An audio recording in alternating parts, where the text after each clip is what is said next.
ఒక్కసారి కొమ్మూరి గోల్డ్ కి కాల్ చేయండి. తాకట్లో ఉన్న మీ బంగారాన్ని విడిపించి మార్కెట్ ప్రైస్ కి వాళ్ళు కొనుక్కుని మిగతా డబ్బులు మీకు ఇచ్చేస్తారు. హాయ్ హలో నమస్తే, వెల్కమ్ టు మనం టీవీ. నేను మీ చార్మి. స్కామ్స్ నుంచి దూరంగా ఉండి మీ బ్యాంక్ ఖాతాలు ఖాళీ ఇవ్వకుండా మిమ్మల్ని మీరు రక్షించుకోండి. తెలంగాణలో ఎన్ని డిస్టిక్లు ఉన్నాయి? ఒకటి 33. అమ్మ, గట్టిగా మాట్లాడుకొని 10 డిస్టిక్లు గుర్తుపెట్టుకోమంటే మనకి ఎట్లాగో అయితలేదు. అసలు ఇన్ని డిస్టిక్లు ఎందుకు మనకి అవసరమా అని చెప్పి రేవంత్ రెడ్డి సర్కార్ అయితే ఇప్పుడు ఆ 33 జిల్లాలను కాస్త 17 లెక్క చేస్తున్నారు. ఆ 17ల మీ ఉన్నాయా లేవో చూసుకోర్రి. పోయేవేవో ఫస్ట్ చెప్తా, అది తర్వాత అచ్చేటి చెప్దాం. కొమరం భీం, ఆసిఫాబాద్ ఉండదు, మంచిర్యాల ఉండదు, నిర్మల్, జగిత్యాల, కామారెడ్డి, రాజన్న సిరిసిల్ల, జయశంకర్, భూపల్పల్లి, సంగారెడ్డి, సిద్దిపేట, జనగాం, హన్మకొండ, ములుగు, భద్రాద్రి కొత్తగూడెం, సూర్యాపేట, రంగారెడ్డి, వికారాబాద్, నారాయణపేట, వనపర్తి, జోగులాంబ, గద్వాల్. ఇవి ఇప్పటి నుంచి జిల్లాలుగా ఉండయి.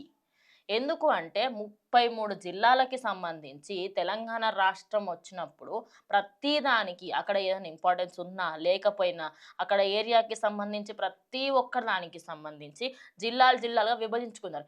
ఇప్పుడు ఏమవుతుందంటే ఒకే దగ్గర 2 డిస్టిక్లుగా అవ్వడంతో ఇటు అలగు ఇదేమంటారు కలెక్టర్లు, ఇటు అలగ్ కలెక్టర్. ఇప్పుడు ఒక ఎమ్మెల్యే పోయి ఇగో ఈ పంచాయతీ ఉన్నది, దీనికి సంబంధించి మాట్లాడుకుందాము అని చెప్పేమన్నా చెప్తే ఈ కలెక్టర్ ఒప్పుకుంటాడు. ఈ కలెక్టర్ నేను ఒప్పుకో, నేను సైన్ పెట్టా అంటాడు. కథం కంప్లీట్గా కొలాబ్స్. ఇంకా దానికి సంబంధించి ఫర్దర్గా ఇంకా అది ముందుకే పోతలేదు ప్రాసెస్. దానికి అది వదిలేసేయండి. కలెక్టర్లు ఇద్దరు, ఎస్పీలు ఇద్దరు, సీఏలు ఇద్దరు. ఎందుకు అంటే డబుల్గా పని అవుతుంది, డబుల్గా ఎమ్మెల్యేలకు పని అవుతుంది. అక్కడ ఉన్న వ్యక్తులకి సంబంధించి కూడా ఈ ఏరియాలో ఏమన్నా జరిగితే నాకు సంబంధం లేదంటారు కలెక్టర్లు, ఈ ఏరియాలో ఇంకోటి జరిగితే నాకు సంబంధం లేదంటారు. ఇన్నిగానం జిల్లాలు చేస్తుడు వల్ల ఇటు ప్రజలకు కూడా కొంచెం కష్టంగానే ఉంది. అదేవిధంగా మనం రాజకీయ పరంగా చూసుకున్నా కూడా ఎట్లయినా కూడా ఇది అంత మంచి విషయం అయితే కాదు. ఎందుకంటే అప్పట్లో తెలంగాణ రాష్ట్రం విభజించిన తర్వాత 1, 2 మహా అంటే 17 ఉంటాయేమో, సరే తీ అనుకున్నాం.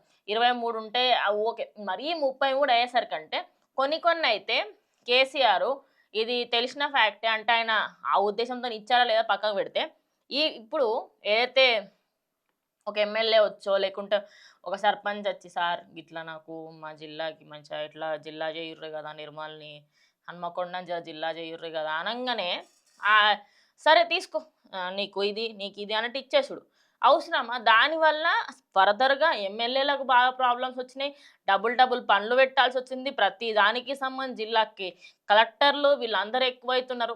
అందుకోసం అని చెప్పేసి ఖచ్చితంగా దీన్ని 17కి చేయాలని చెప్పి మహా అంటే 23 ఉండొచ్చు. మరి 17ల మీ జిల్లా ఉన్నదా లేదా చూసుకోరు. ఆదిలాబాద్, పెద్దపల్లి, కరీంనగర్, నిజామాబాద్, జహీరాబాద్, మెదక్, మల్కాజ్గిరి, సికింద్రాబాద్, హైదరాబాద్, చేవెళ్ళ, మహబూబ్ నగర్, నాగర్ కర్నూల్, నల్గొండ, భువనగిరి, వరంగల్, మహబూబాబాద్, ఖమ్మం. ఈ 17 ఏవేవైతే ఉన్నాయో గుర్తుపెట్టుకోరు, ఈజీగానే ఉంది. ఒకప్పుడు అంటే 10 ఉంటుండే, నిజామాబాద్, ఖమ్మం అట్లా గుర్తుపెట్టేసుకుంటుండే. ఇప్పుడు ఈ పేర్లు గుర్తుపెట్టడానికి కూడా ఈజీగా ఉంటాయి. అరే ఈ జిల్లాలకు సంబంధించి మా దగ్గర ఇన్ని జిల్లాలు ఉన్నాయి, గివి అని చెప్పేసి గుర్తుపెట్టుకుని ఉంటుంది. సో ఇప్పటి నుంచి ఖచ్చితంగా 17 ఉండబోతున్నాయి అనేది కూడా వార్త వస్తుంది. దానికి సంబంధించి అఫీషియల్గా ఏమైనా నోటీసులు తీసుకుంటారా? ఎందుకంటే ఇప్పటి ప్రభుత్వానికి సంబంధించి 17 నుంచి 23 ఉండొచ్చు. ఆ 23లో మహా అంటే ఇందులో జోగులాంబ, గద్వాల్ జోగులాంబ అని యాడ్ చేయొచ్చు 23 అయితే. అండ్ ఇంకోటి సంగారెడ్డి, నిర్మల్ ఇవి కూడా యాడ్ చేసే అవకాశం ఉంది. మ్యాక్స్ ఆఫ్ ద టైం 23 వరకు వెళ్ళకపోవచ్చు, 17 దగ్గరనే ఆగిపోవచ్చు. 17 అయితే నేను ఇందాక చెప్పిన ఏవేవైతే జిల్లాలు ఉన్నాయో అవన్నీ కూడా ఉంటాయి. ఎప్పటికైనా నిజామాబాద్, కామారెడ్డి, కరీంనగర్ ఇవన్నీ ఎట్లయినా ఉంటాయి కాబట్టి సో ప్రాబ్లం ఏం లేదు. అవి కాకుండా మధ్యలో ఏవైతే అడిషనల్గా జిల్లాలు చేశారో వాటన్నిటిని తీసేయడం జరుగుతుంది. మరి దానికి సంబంధించి రేవంత్ రెడ్డి ఎలాంటి యాక్షన్ తీసుకోబోతున్నారు ఏంటి అనే దానికి సంబంధించి ఫర్దర్గా డీటెయిల్స్ అయితే ఖచ్చితంగా మీకు షేర్ చేస్తాను. ఇది ఇవాళ వీడియో. ఇంకో వీడియోతో మళ్ళీ కలుస్తాం.